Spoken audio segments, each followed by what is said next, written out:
এবং সবকিছু জেনে বুঝেও সবকিছুর তথ্য তাদের কাছে আছে যারা উপদেষ্টা পরিষদে বসেছে, কিন্তু তাদেরকে কোনো কার্যকর ভূমিকা আমরা এখন পর্যন্ত নিতে দেখি নাই। ল মিনিস্টার যিনি আছেন, যিনি হোম মিনিস্টার আছেন, কেউই এখন পর্যন্ত কোনো কার্যকর ভূমিকা নিতে পারে নাই।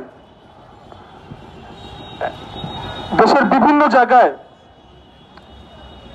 আমার মা বোনরা অনিরাপদ অবস্থায় ভুগছেন। চলন্ত বাসে কিভাবে গাড়ি থামিয়ে ধর্ষণ হয়,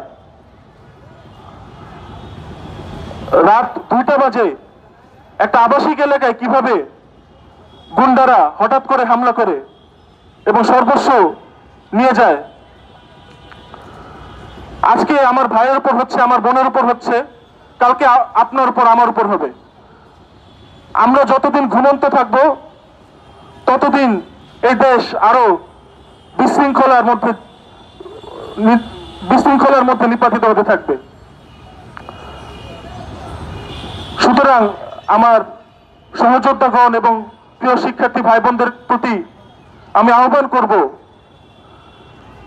যদি অতি দ্রুত এই স্বরাষ্ট্র উপদেষ্টা চাঁদাবাজি, সন্ত্রাসের, দর্শকদের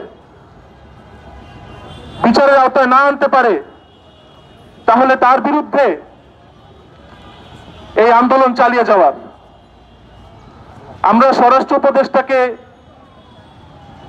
আর আহ্বান করতে চাই না, আমরা তাকে হুমকি দিচ্ছি।